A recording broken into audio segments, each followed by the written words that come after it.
Ron Sanchez, you say you're investing in a market of stocks rather than the stock market. What do you mean by that? Because, you know, the stock market hasn't done so badly this year. No, it hasn't. And actually, it's done quite well since the Great Recession. And so essentially what we've seen based on improving economy and extreme monetary policy, meaning lower rates and excessive global liquidity, we've seen broad markets, broad equity markets do extremely well. We now think we're in a transition where the stock market has done well. Now we need to pick stocks that do well in different environments. And so it's really becoming a market of stocks, which is simply saying much more selectivity needs to be a focus for investment managers. And I'd say the first half is very typical of that. If you look at financials, they're essentially flat in 2016, but if you look at utilities, they're up over 15%. And so a huge dichotomy among certain sectors of the market, and that's true of certain stocks as well. So we're in a stock pickers market, but what about valuations? Are they really screaming higher? And what does that say about the economy? Do the valuations match or reflect the economy? So it does, but it also reflects excessive global liquidity that I talked about. We continue to see central banks lower interest rates, actually past the zero bound. We now have 2 central banks that have rates below zero. And so valuations are full. They reflect a slow economy, but they also reflect extreme monetary conditions as well. All right, and we're in the middle of earnings season. What's your view of earnings so far? We've had some nice beats, especially in the financial sector, which you mentioned. We have, and so they have been beats, but again, they're relative to lower estimates that we've seen towards the middle of the quarter.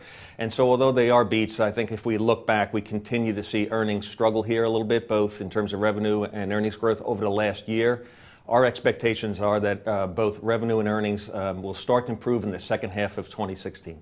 All right, but the economic data has been picking up of late. It's been fairly good. We got a good June jobs number, and this could lead the Fed to actually hike interest rates in September, maybe even get another one if those jobs numbers keep coming in above estimates. So what does this mean for the stock market? And so certainly right now, I think the stock market is reflecting that the monetary policy here in the U.S. is on hold. All right, which is different from the beginning of the year, where there were expectations about a number of tightenings. But growth has been a bit slower, both here in the U.S. As well as globally. You mentioned most recently, though, economic data has been better. I think the Federal Reserve is going to show a degree of patience here because growth outside the U.S. continues to slow. We just saw the IMF lowered their expectations again and have done so a number of times. And so I think they'll show a degree of patience here. And most likely will not move in September. I think they do probably move later on in the year. All right, so the Fed's not going to stop the party, but what about the political parties? Well, they stop the party because we have an election. I'm sure you've heard about it. So can the election derail or knock things down even further? It certainly could. It could prevent some volatility. We've already experienced that. I think there's a fair amount of uncertainty or lack of clarity, both as it relates to the trajectory of the economy, lack of certainty as it relates to monetary policy, and third on that list, and it's coming into greater focus, is the lack of political clarity. We saw it most recently in Brexit. We'll see it a little bit here as the summer comes to a close. We'll move into the campaign season, and I do think that it'll create a little bit of angst for investors and a little uncertainty with respect to potentially tax policy, and a whole host of other issues. And so I think there'll be a fair amount of volatility associated with the campaign. And should investors favor investors? I mean, favor one party or the other? I mean, which one's better for the stock market in your opinion?